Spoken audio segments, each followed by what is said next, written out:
This is actually going to be a presentation about my experiences that I had diving the Northern Pacific and why it was such a special wreck to me, and also diving the Big Seven. So the Big Seven was actually named by me and Gary Gentile when we put on the first overnight trip off the New Jersey coast, and we used a boat called the White Star. We ran out of Cape May for 3 days, and it was a pretty spectacular trip. But these wrecks are what everybody wanted to dive when they first started diving. So I'm going to take you through a tour, starting out with the Northern Pacific, and then talking a little bit about how it was discovered, and then talking about the other wrecks that we dive off the coast. So it's kind of a intro to wreck. I call it wreck-nical diving instead of technical diving, because when it first started out, everybody dove everything, and there was no special guarantee that you were going to get out there. It was just a matter of being able and being at the right spot at the right time. My 7th open water dive was actually on the Northern Pacific. I dove it when I was about 16, and I still remember it was pretty spectacular. I dove it on a single 72 and went down and touched the bottom and watched the other guy who was diving with me recover a porthole and come back up to the surface, and that's how I got enlightened by this. But I heard about the discovery of the Northern Pacific when I first took my basic scuba class, and this is in Washington, D.C. when I took my course in 1969. I wanted to go so bad, and when I worked for the dive shop in New Jersey, I was able to hook up with this guy. Sammy Stone was the ultimate dive guy, and he was a mentor for many people that got to meet him. And he was the go-to guy to dive the Northern Pacific.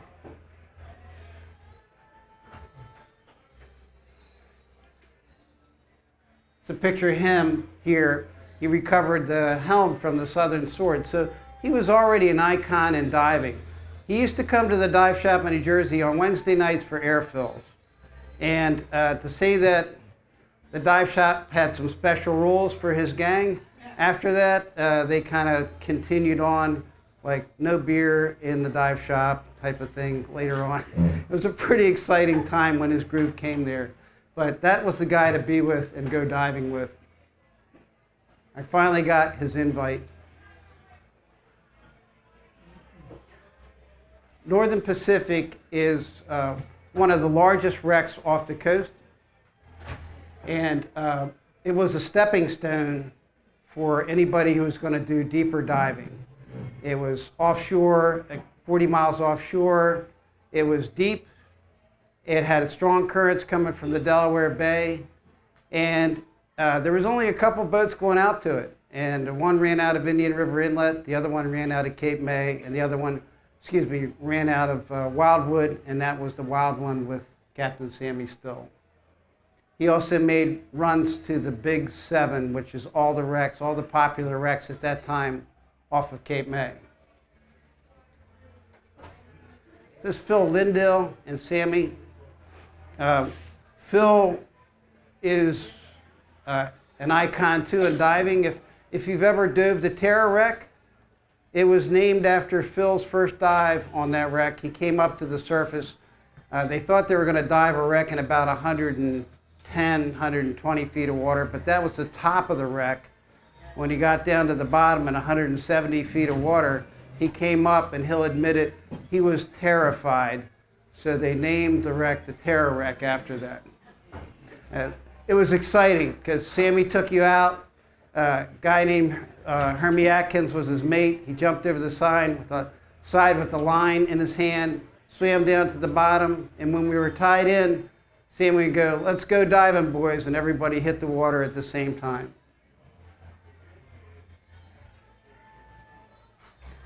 In the 1960s, Don Scheibel researched with Gene de Havilland a wreck called the Jacob Jones.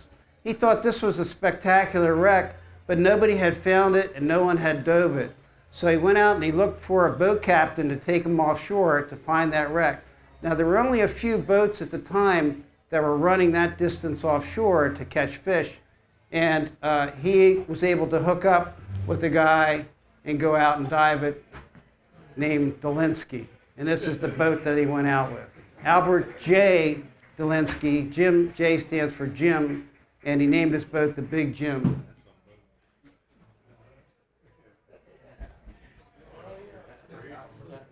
He found two images that they thought might be what he was looking for. One was huge and one was smaller. So Don hooked up with John Dudas.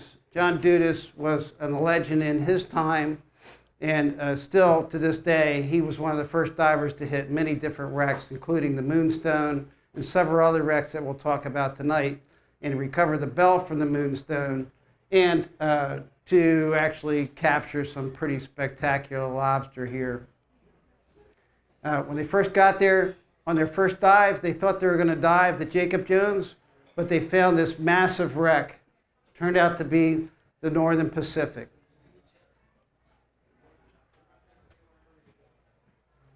Northern Pacific is almost 500 feet long. It's a massive wreck. It was an Army transport, and it caught on fire, which we'll talk about later. But when they got down, they found the wreck was turtle. It was upside down, and these three gigantic propellers were sticking out from the wreck. So he knew this was not the Jacob Jones. This was the Northern Pacific.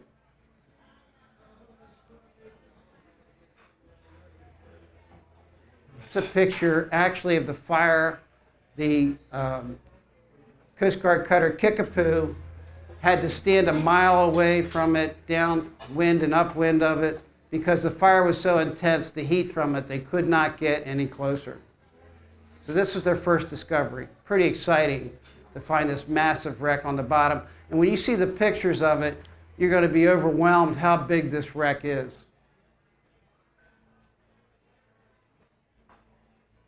Jacob Jones was the greatest loss of naval life off of the Jersey coast at the time, and it was torpedoed by the U-857.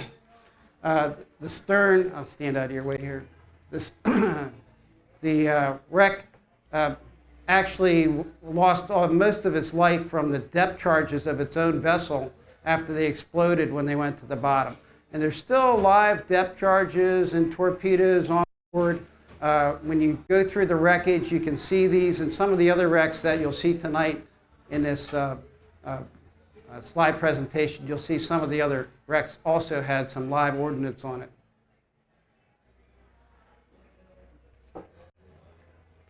Massive, massive wreck.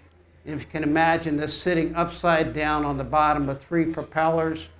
Those propellers were later salvaged, but when they first touched down on it, they saw this huge wreck sitting on the bottom. It ran from Astoria to San Francisco. Astoria was a town that was named in Oregon after John Astoria, who was a real estate magnate at the time. He also was, if you understand anything about the sinking of the Titanic, he was also one of the rich people on board that went down with the sinking of the Titanic in 1912. Look at the size of the crew members compared to the size of the ship itself. So you can only imagine what John Dudas saw when he touched down on the wreck and saw this upside down wreck with these huge propellers. It must have been overwhelming. And then to go out and discover the second wreck that day, the Jacob Jones, it's a once in a lifetime experience for anybody, but to find two of these spectacular wrecks off the coast in the same day was something else.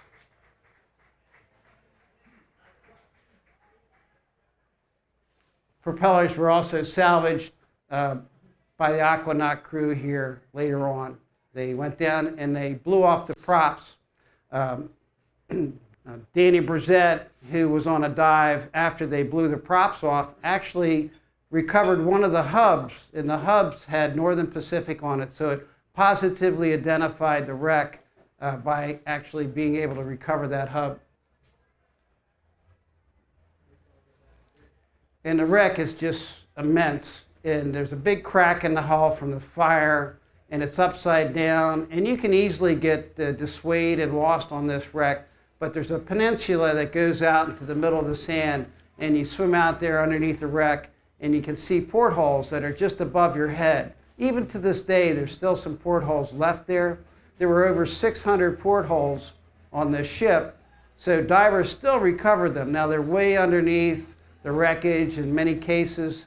They'll use everything from plumber snakes to their own ingenuity and lift bags to lift up the hull pieces to get down and recover these, but there's still a lot to see. You can swim along the wreck and see portholes laying loose in the sand, which is still an obsession for many divers.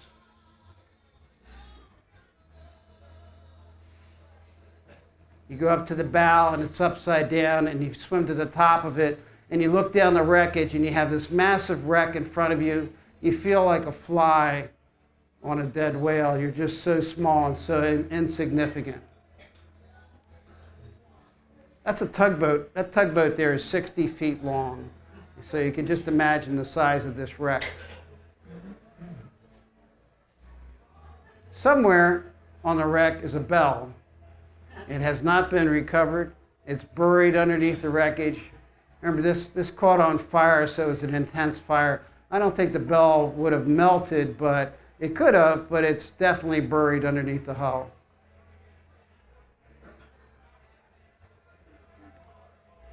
So here's some workers painting, and again, just to give you an idea of how gigantic this wreck is, look at how they painted back then. They had scaffolds on the side, they painted by hand, and they did rows and rows of this black paint on this hull.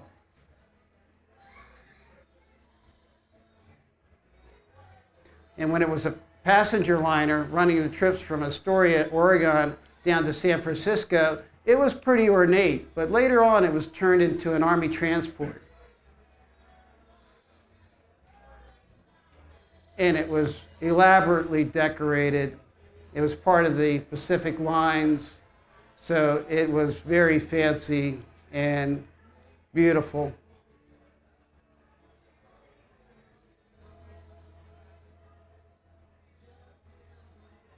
This is when it was turned into an Army transport.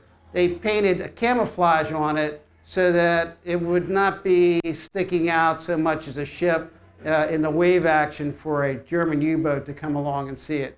Made 13 trips between France and Hoboken, New Jersey, bringing troops back and forth. Again, this is the camouflage color of the hull. And look at all the portholes. I mean, it's just like overwhelming, the number of portholes on there.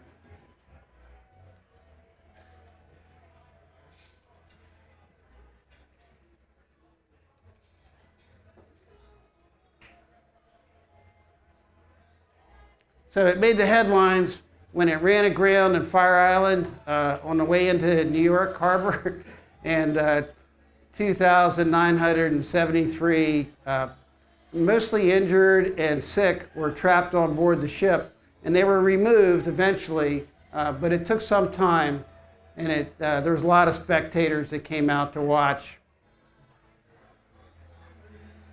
And when it grounded, it did some damage. So it had to go back in and get repaired.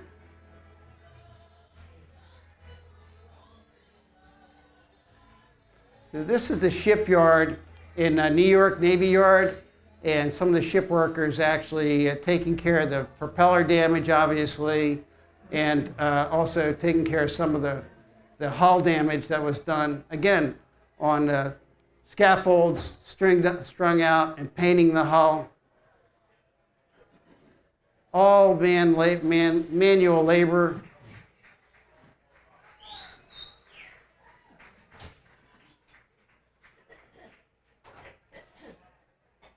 Just overwhelming in the size this wreck is. It's the second largest. The only one really larger than it is the San Diego, which was a battleship, much like the Olympia, which is up in Philadelphia, off the coast of New York. Again, all on a scaffold. It had to be incredibly dangerous work too, because there's no real safety lines there. They're standing on wooden scaffolds and they're painting. This is a happy, looks like a happy iron worker there. He's like, let's get this picture over with. Yeah, they're putting rivets back in the hull.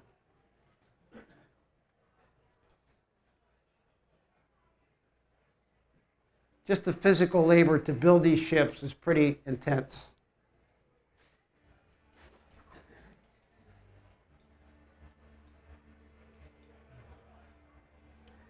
So John Dudas perished on a dive off the New Jersey coast, and it was overwhelming for the dive community. He was known as the best diver on the coast, and I was on the dive actually, so it still marks one of my saddest moments in my life that I spent in that situation.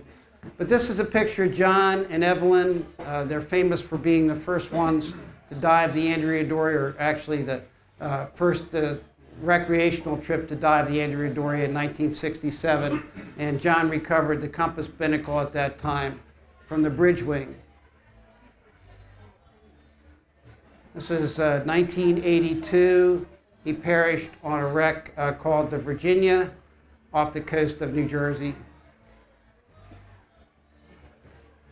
So 40 years later, 2022, his son, Mike Dudas, who was a child at the time when his father passed away, goes out and recovers the steam whistle from the Northern Pacific. So the tradition goes on, and Mike is an exceptional diver also. This is on the RV Explorer out of Cape May.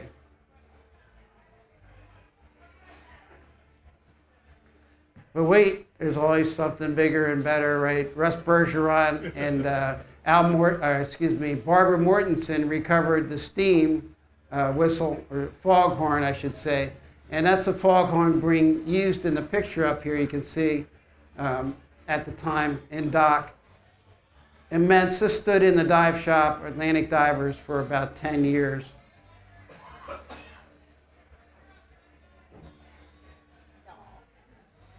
There were 600 plus portholes on this wreck.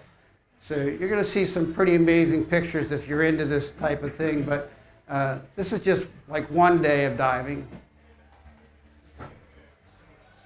Now, the guy on the left there is Chuck Wine, and this is the 3 portholes that he brought home, but actually he recovered 6 portholes that day. The first 3 that he recovered, he tied off, and when he went out in the sand, or went out off the back of the boat to cut the line and bring them back in, he cut the wrong line. And all 3 of the portholes went down to the bottom somewhere out in the sand. He never found the spot, but on the second dive, I witnessed him actually recovering 3 more. He was an amazing person, about 6'2", 3 or 4, about 270 plus pounds. I saw him break a porthole in half, break a crowbar in half, and tear a 26-pound lobster in half. So he was kind of a monster in diving, but brutally, he was pretty incredible. George Powers and Bob Mindbreeze in the background here, 2 portholes from the Northern Pacific. Do they all have the glass burned out of them, Gene? Some of them have come up with glass that is like cracked, and they're really pretty. In fact, the guy at my first dive, he recovered one with glass, and that's all he did was go down and just put one in a bag and send it up. That was our dive. That's a Robin 2 out of Barnegat Light. And there's actually square portholes too. Porthole doesn't necessarily mean it's round, but there's square portholes. I thought this guy was coming tonight. So Brian Romer.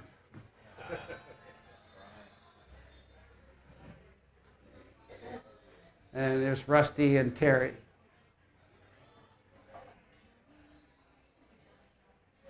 And yeah, there's still a lot. They still come up. This is the one wreck you can dive, and if you never got a porthole, if you're a diver, you can see a porthole at least.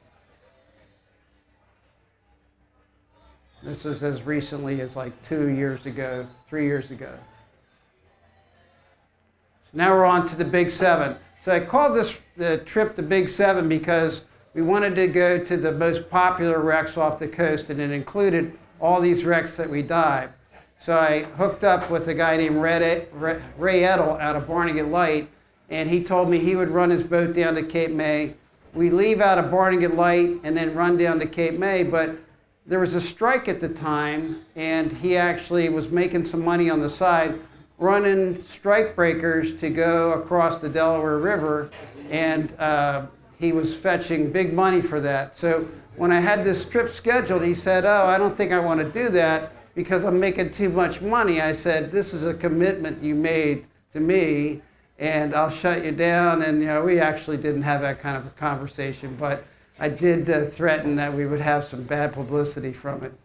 He came over to Cape May, and then I had to arrange a lift to put the compressor on board. I had to get people out of the Seaview bar at 10 o'clock at night because they were socializing and having a good time. And I paid for the boat slip with about 10 lobster when we came back in. It's a picture by Harley Sager, but this is the gun on the gunboat, the Cherokee, that went down in 1918. So this is also, a lot of these shipwrecks that we dive were built locally, built in Camden and built in Philadelphia, New York Shipyard, which is actually located in Philadelphia. And we'll talk about that in a minute, but this boat, this tugboat, was pretty incredible. It could do 10 knots, and it had a 2,850 mile range. So it could cover a great area. So originally it was just a working tug, and then it was commissioned for the Navy in 1917. Of course, there was a big war effort.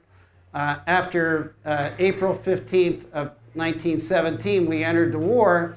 We declared war on Germany, so every vessel that was available at the time was put on detail to either help out or to be a part of a Navy. They acquired a lot of different vessels for this type of thing.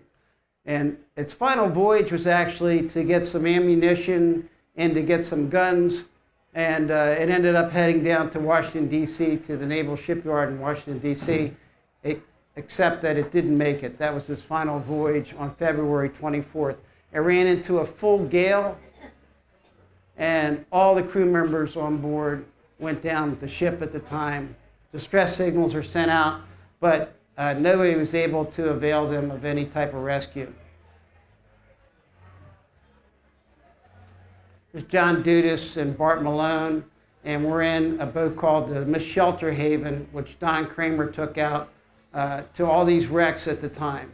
Some of these boat captains should get a lot of credit for taking divers out, because this was an unknown sport. They were taking people out that were jumping into the water, going down to 150 feet of depth and coming back up.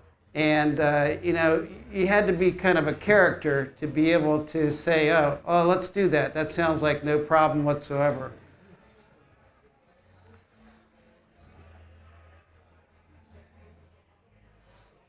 So this is a memorial in D.C., but all the crew members, 10 sailors out of 38 actually, survived.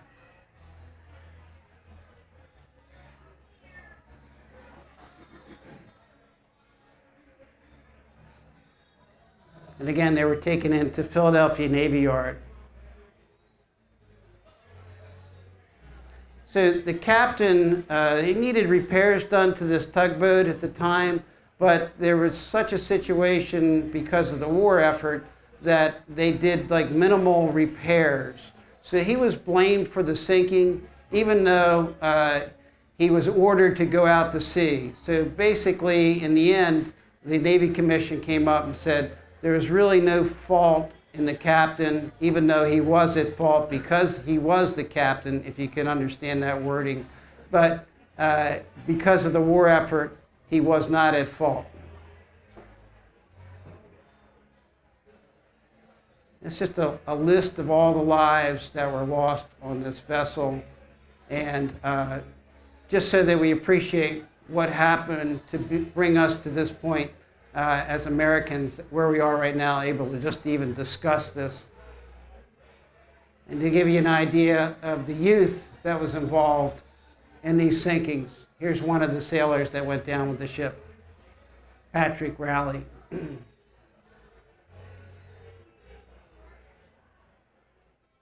So up in the bow, there used to be a gun, and underneath the gun, it was stacked with shells. And in Bart Malone's right hand there is a head of one of the 3-inch shells that was fired. I think it still has some explosives in it, though it needs to be taken apart. And we do have an expert here, if you want to ask Tom Fagan. He can tell you how to do that because he does that kind of thing in his garage. So.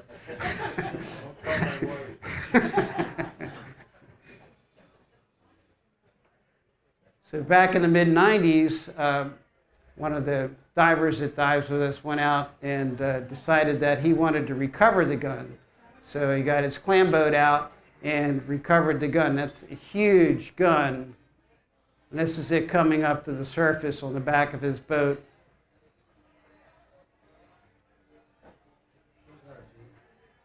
And that's the gun. Where's it at? It's at, we looked for it actually. Joni and I went and we tried to find it. Supposedly it's in a VFW in somewhere in South Jersey. But we went to 2 of them, and I think it must be in some other place because I could not find it. And I was unable to get in touch with the diver who recovered it. This is Captain Kramer, and he gets a lot of credit for his family actually running charters. They ran over 100 years of trips. His first trips that they took out were by sail.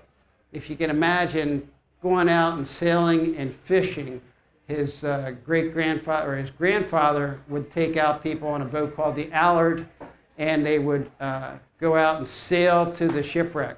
Now, I spoke to Dennis Bogan, and he told me that the way that they used to find wrecks at the time was all by sight bearing, land, using compass bearings from land, but also when they found a new ship, sometimes they would just look for fish boiling on the surface. There were so many fish at the time that they would look for that, and that was how they found some of these wrecks. So this is the Miss Shelter Haven. John Dudas ran Thursday afternoon trips on the Miss Shelter Haven. He was my presiding instructor when I took my instructor course in 1974, and he invited me. He said, "Hey kid, you look like you know what you're doing. I go out on Thursdays. Anytime you want to go out on Thursdays, I run trips." So I hooked up with John. I started going out on Thursdays with him. On the left-hand side is the original sailboat that Arnold Kramer took out. And then on the right-hand side is the original Captain Kramer, which Pratt Kramer took out, his father. I actually chartered Pratt Kramer back in the 70s, and he had a boat called the Miss Sea Isle through the dive shop in New Jersey, and we chartered his boat. And he ran right out of Sea Isle. He went to 3 wrecks, the Rock Pile, the Dredge, and the Barge Wayne. And one day, Don decided to go out and go on the Dredge, and there was a big fight on the radio, and it was between father and son. Don ended up writing a book about his experiences, and it's interesting because when you read it, it sounds like he's talking to you, and I think he was. I think he was just dictating the whole book, and there's some things that you don't want to read in there, but there's some good stories in there. This is a picture on the bow to one of our trips, probably out to the city of Athens. Big group there, a lot of recognized faces by those people that dive here. Okay, here's number 3 here, the city of Athens. This is a spectacular dive, even today. It's got all kinds of nicknames, which we'll discuss. This is in the New York shipyard, which is in Philadelphia at the time, and it's being built. New York Shipyard Building Company also made over 500 ships, including Jacob Jones, and many Vickers-class types of destroyers. They were called, a lot of them were called Hog Islanders. And this is also interesting for those of you that go to Philadelphia, where you buy a sandwich and you buy a hoagie, because it was originally they were going to take the sandwich to work, and they said, oh, go make them a hoagie for the Hog Islanders, so they made them a hoagie sandwich. Really a lot of woodwork going on there in this shipyard. So it was named the New York Shipbuilding because it was originally supposed to go to Staten Island, but it ended up in Philadelphia. So also it was financed through Andrew Mellon, who was who owned Shell. He owned a bunch of different companies, Mellon Art Gallery down in Washington, D.C., and Henry Frick, who was also a steel entrepreneur. He had all different types of investments in U.S. Steel.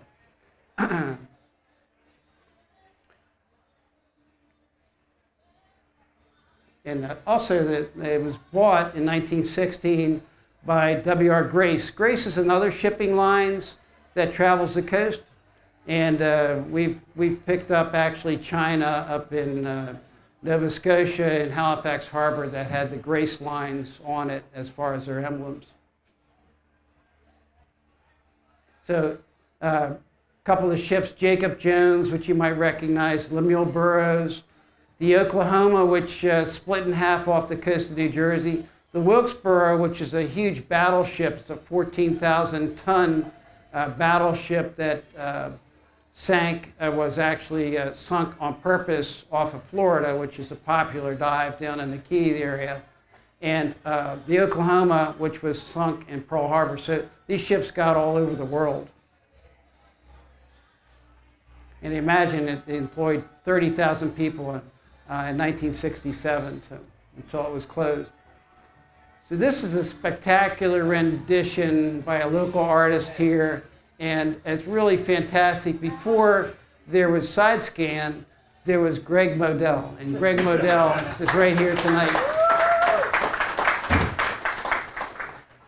And he's really done some great picture work. He has a photographic memory, and this is so detailed. This is exactly what it looks like on the bottom. So it was in a collision, almost split in half by an armored ship called the La Gloria on May 1st, 1918, just after just before, in the middle of the war, I should say, the first couple weeks of 1918. It's also known as the ammo wreck because we find all this French ammunition on it. This is one of the boilers, massive boiler, and the engine stands up in the center of the wreck. It's huge. It's also called the refrigerator because it's a very cold dive. People go out there and they're expect to dive 110 feet of water and be in a wetsuit, and they find out that this is like a super cold dive, and a wetsuit just is not appropriate for that kind of a dive. Just tons of this French ammunition that comes up. And yes, it is live. You need to be very careful with it when it dries out. I've known a couple different people that have dropped it and it's fired. I wouldn't recommend you put it in the campfire and sit around and see what happens, because probably it's going to do what it's supposed to do. And also they find rifle butts and bottles. And Sloan's liniment, which you cannot forget the smell when somebody brings it up. They crack open a bottle of Sloan's liniment, and everybody knows what that is. It stinks. I think this is an oiler here that Tom Fagan may have recovered. He got it. He got it. So Gary Gentile, Tony Vram, who used to be a mate for Eddie Boyle, and Jimmy White recovered the helm from the city of Athens back in the early 70s. And there's a picture of a young Don Kramer there and a young Gary Gentile. This is like a typical scene on the Captain Kramer. Everybody tying off their doubles all the way up the side of the gunnel. There was a doorway up in the front, and that's the sleeping accommodations. I'm in the yellow shirt there in the middle, and that's the Lindell Choreo laying next to me, and a bunch of just smothered bodies laying around for a long 2-hour ride out to the wreck. Chuck Cole up there in the bow area. It's a spectacular dive. It's a super wreck. So in 1969, they found the Belle. The Somerset was the name of the original name of the ship, and this is a picture from 1969, June 1st, and that's Jerry Murphy, who also was one of the first offshore deep water female divers. She dove everything. And today we go out, this is the conditions going out to the city of Athens, spectacular dive. We go out with Captain Chuck here, who runs the Blackbeard out of Cape May now.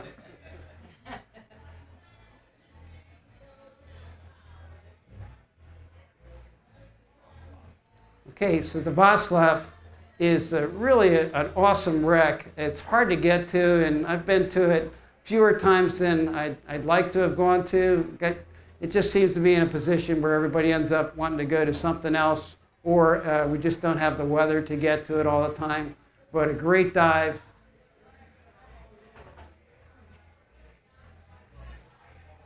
It was torpedoed by the U-94. And the U-94 has a pretty interesting career, but this was a really sweet wreck. Just carrying sugar. It's a picture on a postcard. It sank very quickly. The captain and the first mate got into a life raft, and they were caught by the forward mast here. It pulled the raft underwater, and the mate was able to swim to the surface, and the raft pulled the captain down with it. He got tangled up in the raft and ended up drowning, and the mate swam to another boat and was saved.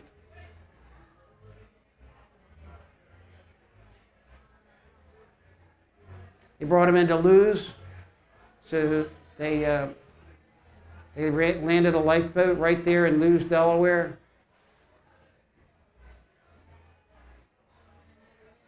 And again, the 7 sailors were lost, and the remaining crew on top saved. But this is an interesting story because they had this rat on board when they were in the tropics, and they couldn't get rid of this rat, and they called it King Kong, I guess appropriate for the time. And they tried everything. They tried a poison gas. They left all different types of rat poison around, and it seemed to escape every time. And this one sailor was able to get on a piece of slotsam or a board and just hang on to it. And when he swam over to the board, there was a giant rat sitting on top of it, and it was King Kong. And he wasn't going to share the board with the rat, so he turned the board over, and the rat swam away. And then when he was picked up, he looked back, and the rat swam back to the piece of board and was standing on top of it. So if you have any rats in Delaware or Cape May, they might be related to King Kong. So. And rats do swim. I looked it up.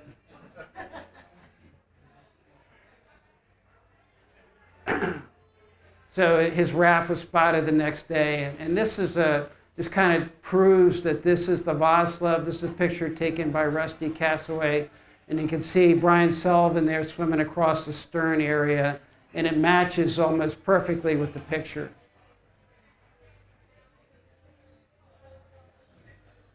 And this is a side scan. Ben Roberts has been doing side scans all along the coast. And now all these pictures that Greg Modell drew, we can verify. They're so accurate.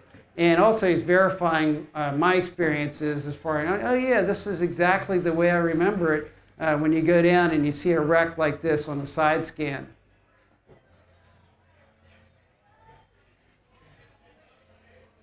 Gene, can you point out right people who were here? Greg, yeah, stand up, Greg. I've more than... There's another piece of artwork in here that Greg did. I asked him for some more, but he's still working on it. So here's a positive proof that it's the Voslev. Of course, Bart didn't get a letter, so he has to make up a letter and plug that into the picture. So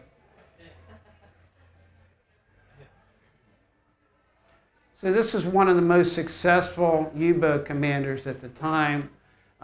He was able to sink 26 merchant ships and damage one. But the real story is actually when the U-boat was captured, these British, Canadian, I should say, sailors were able to board the U-boat. They jumped on board and they went down into the conning tower, and two German sailors attacked them and they shot them, and then the rest of the German crew surrendered and they were able to capture the entire boat. But the big story is that when they were really kind of unprepared for this submarine to pop to the surface and them to go out and try and get it, they really weren't properly clothed, so they just had like underwear on. And this picture is depicting them with clothes on, but actually when they swam to the boat, they lost their pants. Or at least one of them did. Of course, you don't know who it is, but the commander's on the left, and that's Hal Lawrence. I figured out that was him. So one of the other two guys, Hal Lawrence never made it. One of the other two guys that boarded the boat there, they lost their pants in the attack. But they were decorated for it later on, and I'm sure they were happy about that type of decoration. Okay, so we have the U-857, which did a attack on the New Jersey coast and sank the RP Resort. Now this isn't part of the Big Seven, but this leads to a more dramatic sinking of the Jacob Jones. So the day after the sinking of the RP Resort, the Jacob Jones was sent out from New York to go and patrol off the New Jersey coast and went all the way down to Cape May. And the next day, when it turned around in the midnight hours, it was attacked by the U-857. Of course, it was named after the commander Jacob Jones, who had 5 victories during the War of 1812. So the boat turned around and was attacked by the U-857. It took 2 depth charges, and the ship kind of sank almost immediately. The bow bridge section, actually, where one of the sailors went on board to get a cup of coffee, actually, and some sugar, it was still floating at the time, and he was able to drink a little bit of coffee and then jump into the February 28th degree water, which you can imagine off the coast now, pretty incredibly cold. This is where the 2 torpedoes struck.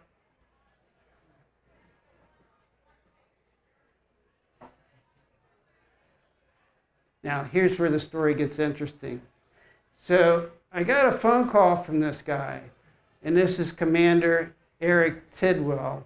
He called me up and he said, I'd like to pay tribute to my grandfather, Joseph Tidwell, the last living survivor of the sinking of the Jacob Jones. And I said, oh, okay, where are you from? And he goes, well, I live in Jacksonville, Florida with my family. And I said, where have you dove? And he said, well, I'm open water certified and do a lot of like tropical reef diving. And I said, boy, this is quite a mission that you have. And then he said, I'm a Super Hornet pilot. I said, oh, this is kind of enlightening. And then he said, in fact, I'm the commander of the Pacific Fleet. And I said, oh, this is getting even better. And I said, I might be able to work with you. So he came up and we did some practice dives, we did some training, I got him equipped, and he had the right stuff. He had the right attitude and everything. And we set up a charter with the RV Explorer, and we went out and we were able to pay tribute to his grandfather. This is a picture that Steve Gatto took of me and Eric on his dive and descent to the Jacob Jones. He's standing in front of a depth charge, or a torpedo, excuse me, and he's just pointing out the torpedo. So there's still live ordnance on all these wrecks.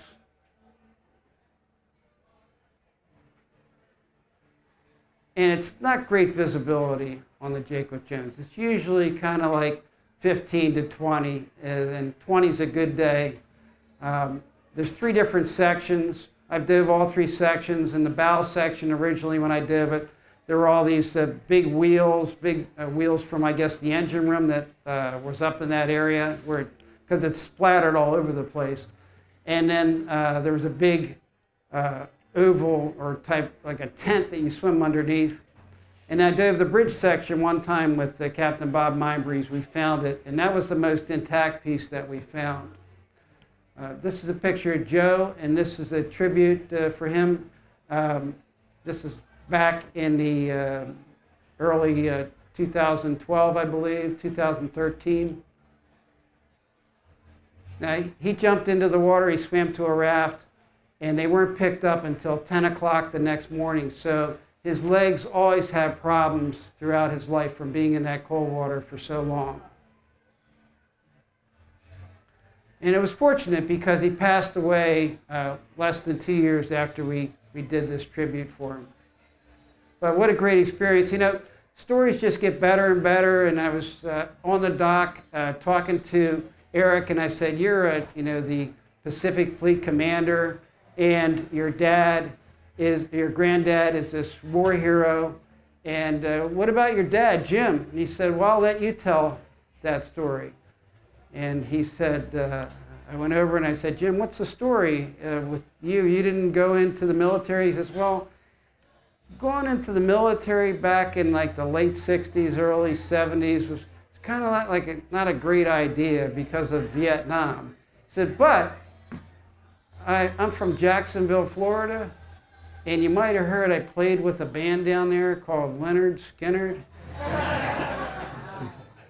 So he wasn't in Leonard Skinner, he was in the 1%, I believe, and he knew those guys. He came back to our house, and my son at the time was into music, and he had drums and a guitar and everything. He played everything in the house, and it was just fantastic. And if these sailors, these 12 sailors, or actually it ended up being 11, did not survive, some really special people in the world would not be around. So this is a story of Augie Storm, and I spoke to his son, and he wanted to come and do a tribute for his father also, but just never made it because he's been so busy. Augie was able to go around and sell savings bonds after the war, and he was pretty much considered a war hero because of what happened on the Jacob Jones. And this is our RJ Storm. This is his son, a picture of dad and son here. And RJ Storm is really incredible. He's a violin maker. He makes banjos, and he made banjos for Pete Seeger and a lot of the other folk artists that continue to play. And this is the picture of him and Pete Seeger over time here.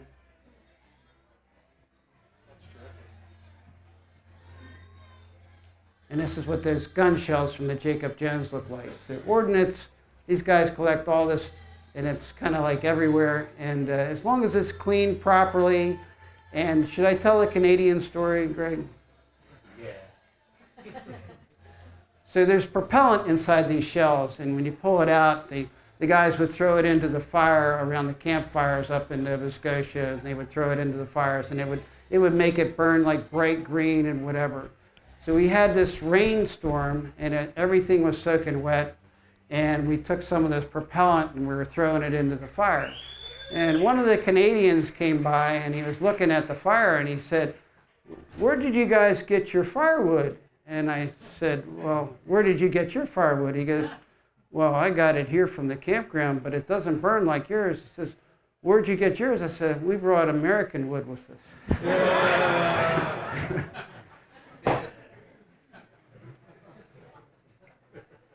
So the UA-57 was bombed at sea and all were lost.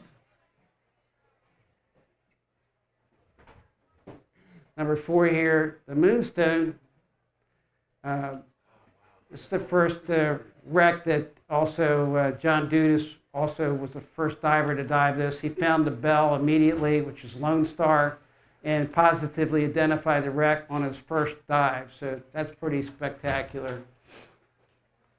This went down at a collision. A picture by Harley Sager here, just to show you what the gun looks like.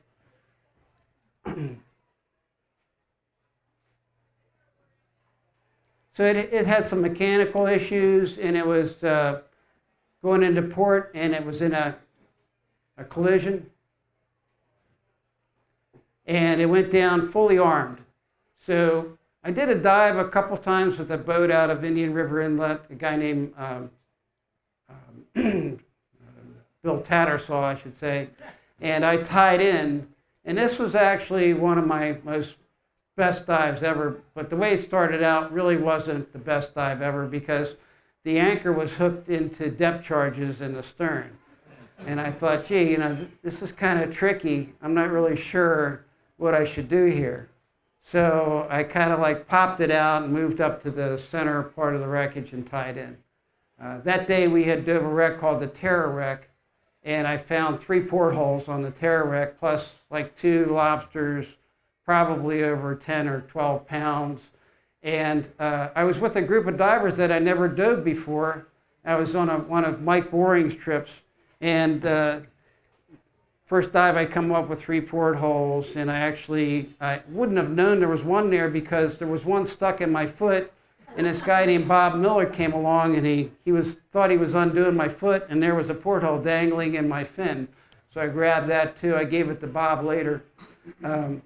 Then we went to the Moonstone, and I swam out in the sand, and I found a couple more like 10-pound lobsters plus, and I found one of these Moonstone windows. But this is Bill Tattersaw coming up the ladder here, and he took us out quite a bit on a boat named after his dog, Mr. Ike.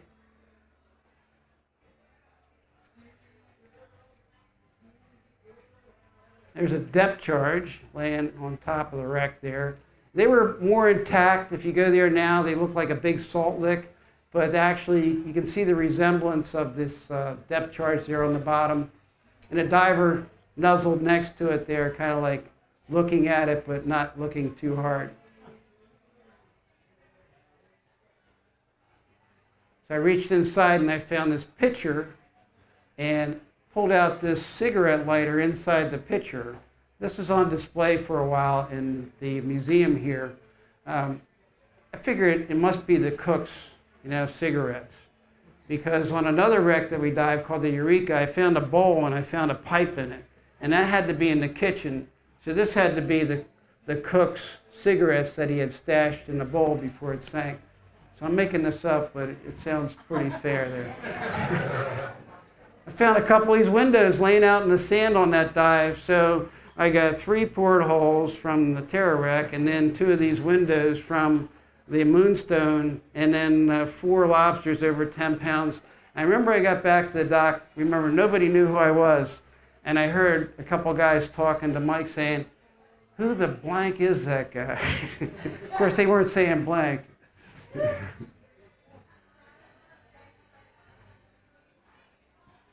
Up in the bow area, you found these little uniforms, and they were like tiny. I don't know if they shrank or whatever, or the sailors were really small, but they looked like child size. You had to be like 110 pounds, and I guess people were smaller back then, but they were really small. I'm telling you, these they shrank. And there's some of the china. And here's this guy here. He's always finding something. That's Tom Fagan here, sitting up in the front. Again, another Ben Roberts picture of what the Moonstone looks like. Which is the bow, which is the stern? The bow's on your, actually I think I got it reversed. The bow's on your right, and the stern's broken up. And I think the depth charges are right in this area right here, right in there. So this guy found so many wrecks. I got to give him credit. He passed away a few years ago. He was the first boat to go off and actually side scan offshore. And some of the wrecks that he found include the Carolina, the Texel, the City of Athens, which he named after the distance it took him from Atlantic City to get there. So 26 miles south, 28 miles south, and that's how he named some of these wrecks. So it's pretty fantastic that he went out and did all this and found all these. He was pretty tight with his numbers, and I got to know him in a couple different ways, but I would always call up if I had a new number and we were going to go 60 or 70 miles offshore, and I would say, Andy, you don't have to tell me the number, you just have to tell me if this is a good number. So I would read the number to him, and I could always tell if it was a good number because he started cussing.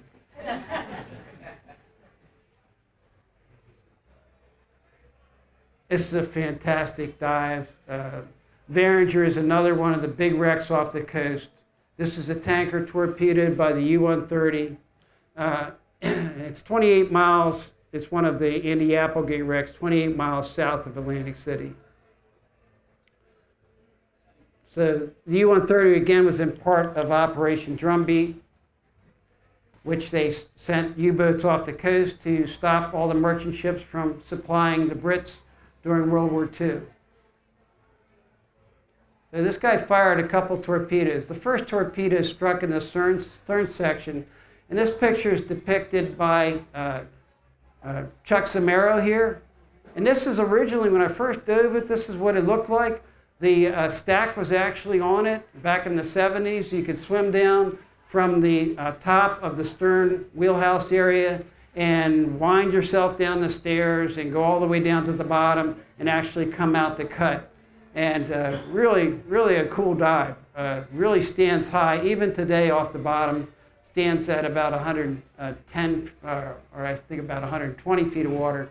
But back then it was almost up to like 90 feet.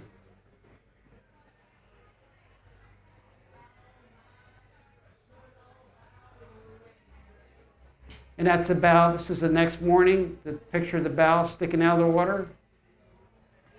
6:30 a.m., and if you look closely, you can see the letters. It says Varinger. I've been up to the bow, and I've looked, and I've never been able to find those letters. But some other people have been up there, and they've found some pretty cool things, which I'll show you. This was one of the most successful U-boat captains also. After sinking the Varinger, he sank 10 more ships. 145,000 plus tons of shipping sank. And he survived the war. He was on 5, this was kind of unfathomable for a U-boat to go and for a captain to survive 5 different engagements and to go out to sea 5 different times and come back.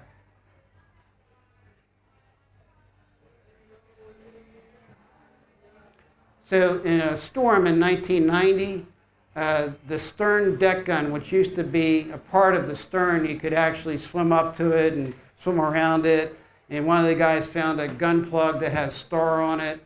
I was diving with, and it was really cool. But after the storm, the ship started to deteriorate, and the weight of the barrel was just too great, and it kind of just plummeted over the stern and went straight down and stuck in the mud. So I got called up by this group from National Geographic, and they wanted to go out and film the Varinger. They wanted to see something that was really cool. And I talked to them, and Gary Gentile and I talked to them and said, hey, you should film the stern. There's a gun there. It's really spectacular. Well, we got there, and the whole back was opened up like a can opener. It had torn off the top, and the barrel stuck down in the sand.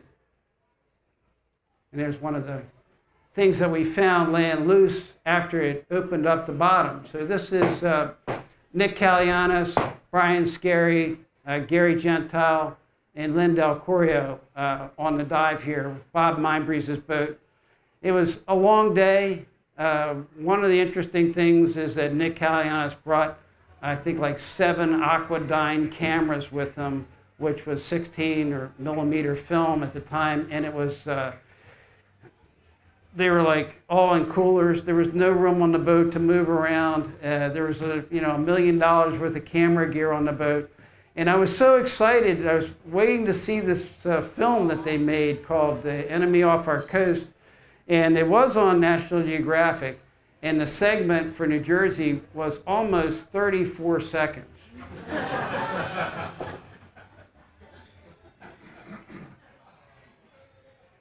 Because the stern ripped apart, Lindell, Corey, and I swam to the back to tie into the stern to show him the gun, which was never there. But here was the compass binnacle that was laying loose underneath. This is the auxiliary compass binnacle in the stern. So we put a lift bag on it and sent it up. And Brian Scarry is a really famous, I almost said infamous, but famous National Geographic photographer. He's filmed whales, the journey of whales. If you look on National Geographic, spectacular story about that. But he said, is that our descent line? And I said, no, I don't think so. It's a compass binnacle. First dive, we go down and get this compass binnacle.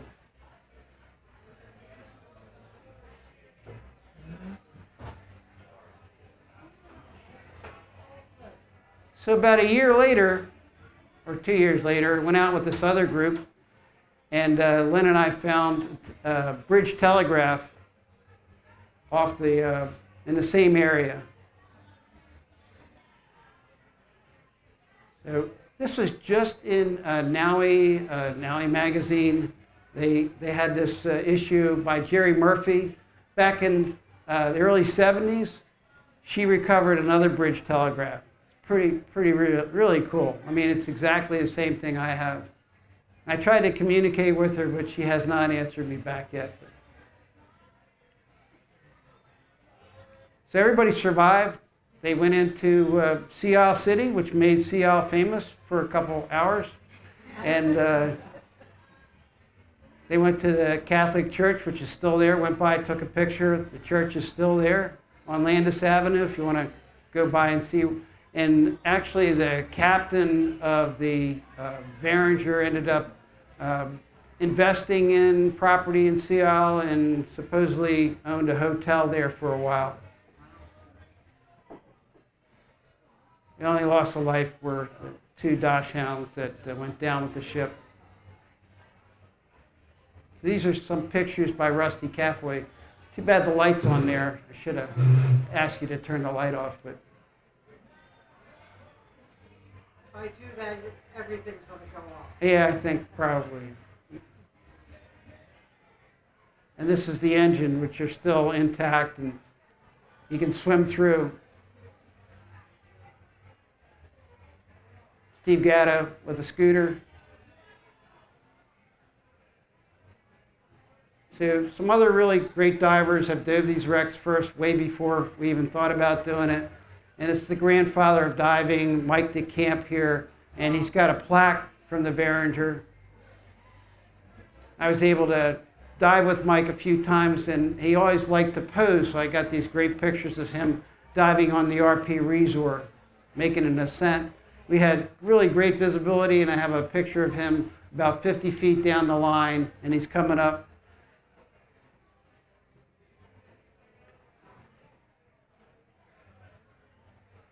This is Tommy Roach on the left, also with another plaque.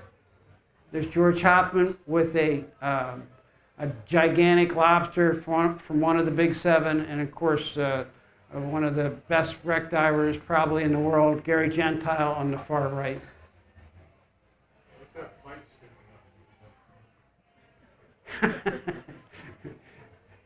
There's a young Gary and a young Tom Roach. They led EDA, Eastern Dive Boat Association, which was the premier to all this deeper diving, which at the time, it wasn't labeled technical diving, it was just labeled wreck diving. So I call it wrecknical diving. And another guy here, which took us all over, Bob Archibald. I had a trip with Bob one time, and he wrote the numbers that we were going to backwards. So we ended up about 50 miles away from the proper destination. And he said the next morning I could tie in. I didn't have to tie in the dark that night. So the next morning they searched around, and his captain partner at the time, John Slotnick, said, "Can you show me those numbers again?" And I gave him the numbers again. And he looked at them and he saw the last two numbers were transposed. And he said, we're 50 blank miles away from the wreck that we should be. And we're 50, 50 miles away from the wreck.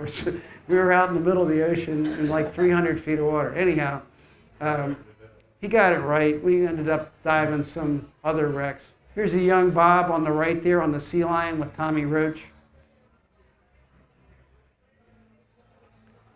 These guys found out the hard way that the bunker oil just does not go away.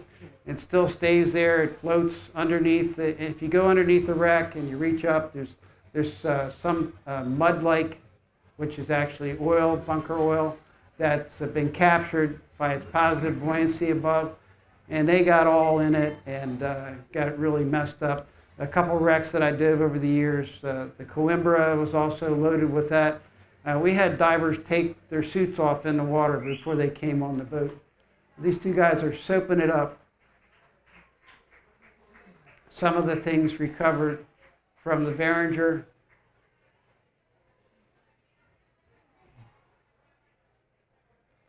And today, this is more what it looks like, another depiction by Greg Modell. It's flattened out. It's not as high as it used to be. The stack is obviously gone or rusted away.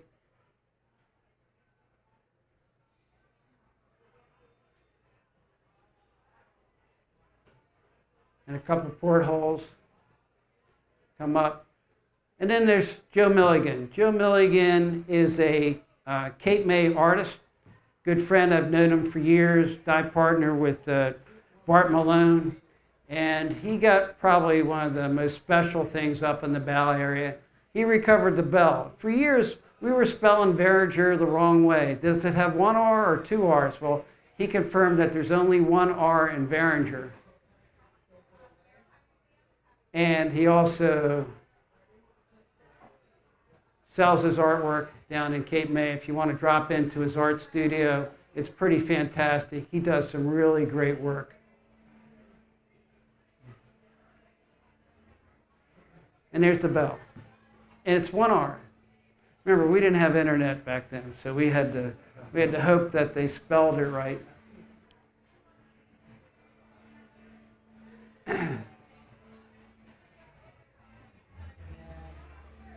So if you can't read that, life is not measured by the breaths we take, but by the moments that take our breath away. And that's by George Carlin. And this is dedicated to all my friends that I've known and have passed away. And everybody gets credit for their pictures too, including Greg Modell. And